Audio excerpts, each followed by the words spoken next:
Batman went through so much in the Arkham games, and this was mainly due to the Joker. Joker is of course the clown prince of crime. However, what if I told you Joker's the real winner of the Arkham games? Why would Joker be considered the real winner of the Arkham games? In what way did he win? What do I mean? Now, Joker's first appearance was in Arkham Origins. He appeared here and was pretending to be Black Mask, revealing himself to Batman and them meeting each other for the first time. Throughout the game, Joker made himself stand out to Batman. He did things for his own benefit and that would entertain him. He got his greatest enemy of all time, Batman, which ended up actually making him happy and giving him more purpose. He found Batman so unusual and interesting. In Arkham Asylum, Joker breaks free when he's being taken to his cell and takes over the whole asylum, causing chaos for Batman. And this is exactly what brings joy to him, what he finds fun, amusing, meaningful. It's exactly what he loves to do. The whole game, he's trying to get to Batman, make him have to go through so much. Joker even gets other villains involved. And at the end of the game, he turns himself into a Titan, becoming huge. Even though he knew it would have negative effects on him, he did it in the moment just for the fun of it. That's how insane he is. That's who he is. He got enjoyment from the experience and putting Batman through what he was able to by choosing to do that, creating chaos and doing acts of evil. In Arkham City, Joker is making it seem like he's so sick from using the Titan to Batman, but he's actually pretending to be more sick than he actually is. Then he infects Batman with his blood and sends his blood off to hospitals to infect other people. This causes Batman to have to go through so much to not only try to save himself, but also rethink saving Joker from being sick as well. However, Joker does not make this an easy task at all for Batman. By the end of the game, Joker tricks Batman and makes him think Talia al Ghul ended his life, but that was just Clayface pretending to be him. Then he comes out of nowhere and ends Talia al Ghul's life. Once Batman's done dealing with Clayface, he turns his attention to the Joker, but Joker ends up passing away, putting an end to all the chaos and leaving Batman free from him, it seems like. But then in Arkham Knight, Scarecrow's the main villain. Even though Joker passed away in the last game, this doesn't stop him from coming back and getting more spotlight, having Batman think about him continuously at random times throughout the game in his mind. Batman's actually still infected by him and slowly turning into a Joker as well, with a few other people, still leaving Batman so heavily impacted by Joker and technically still having to deal with him and his actions. At the end of the game, we see that Joker, he's not afraid of Scarecrow, and this represents that now as Batman's turning into the Joker, he is not afraid of Scarecrow either when he uses his fear toxin on him. We got a huge boss fight at the end of the game, playing as Joker, and Batman finally taking Joker out of his mind for good. Joker's biggest fear is being forgotten,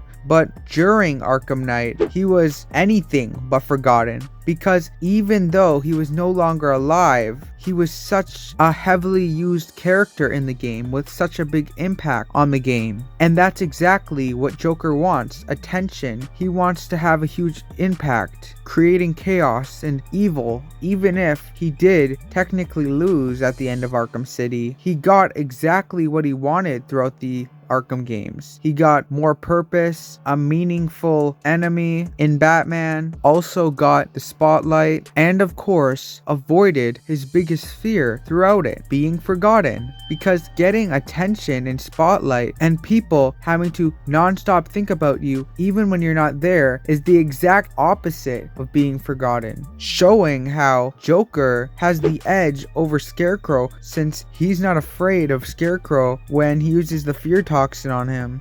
also making it seem like maybe the only reason Batman was able to beat Scarecrow was because of Joker, since he was affected by Joker. This means that Joker at the end of the day not only kind of did an act of good, but really stole the show and was still tied in some way at the conclusion and helping Batman save Gotham. Arkham Knight just went on to show more of why Joker is Batman's greatest villain of all time. Even with such a great villain like Scarecrow, Joker, it still feels like during Arkham Knight was even greater. It's like no matter what Batman tries to do, even when he thinks he finally put an end to the Joker, he's still there, still having a lasting impact and still being an important role in the game, still creating chaos. Now, he loves to have it going this way. This is exactly as Joker wanted, as he planned. He knew he didn't want to be forgotten. He still wanted attention on himself. So he did exactly what would get him that. So that's what we saw play out during Arkham Knight. It may not appear like it at first, but Arkham Knight's really showing just how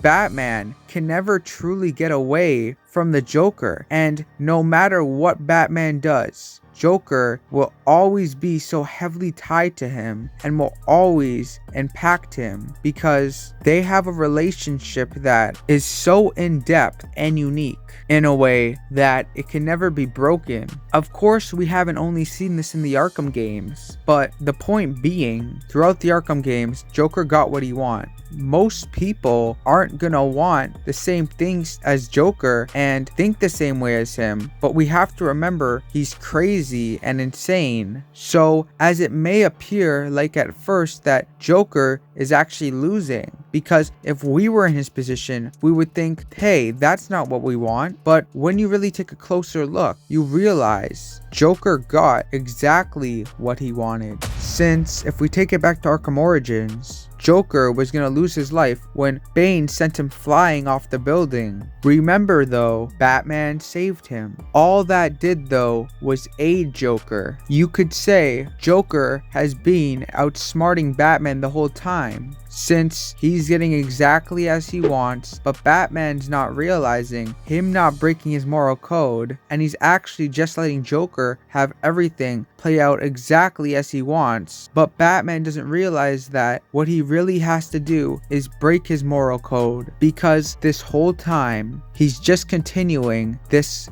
game with the Joker. Batman was just blind to this, didn't even recognize that he was playing into exactly what Joker wanted, with Joker twisting it and steering it however he wants, attaching himself to a lasting impact. Joker is thriving throughout the games, progressively just getting more satisfied. And the most important thing to remember is just who the Joker is. You can't compare him to really any other character or villain, since the Joker is, after all, a psychotic, chaotic clown who is like no other. And you always have to remember just how unpredictable he is. He really just does have bad intentions for others, is very selfish. He only really thinks about himself. The only other time he considers others is how it affects him, whether they're making him feel better or he's getting some amusement out of them, and he sees them as a great tool or whatever. He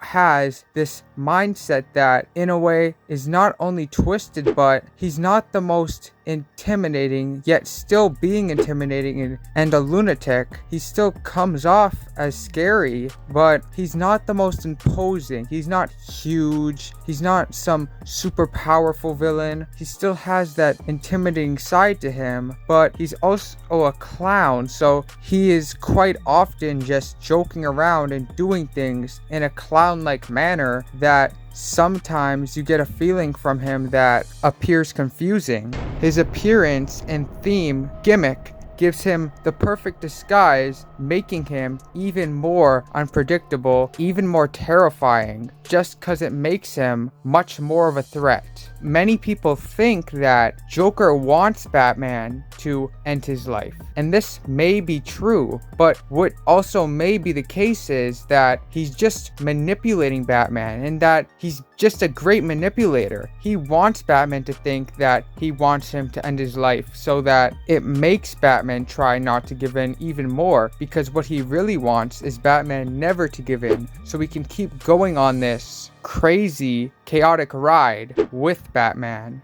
that he just loves so much. You could also just say, though, whether Batman breaks his moral code and ends his life, or chooses not to, Joker still may get exactly what he wants either way. Just remember, from his perspective, you could consider him the winner. Let me know in the comments, what do you think? Do you think that Joker really just outsmarted Batman through the Arkham games and was happy throughout all of them? Do you think Joker truly got what he wanted and he was satisfied? Or do you even believe that Joker really did win in a way, getting exactly as he wanted?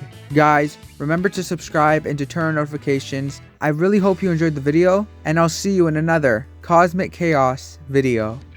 Bye!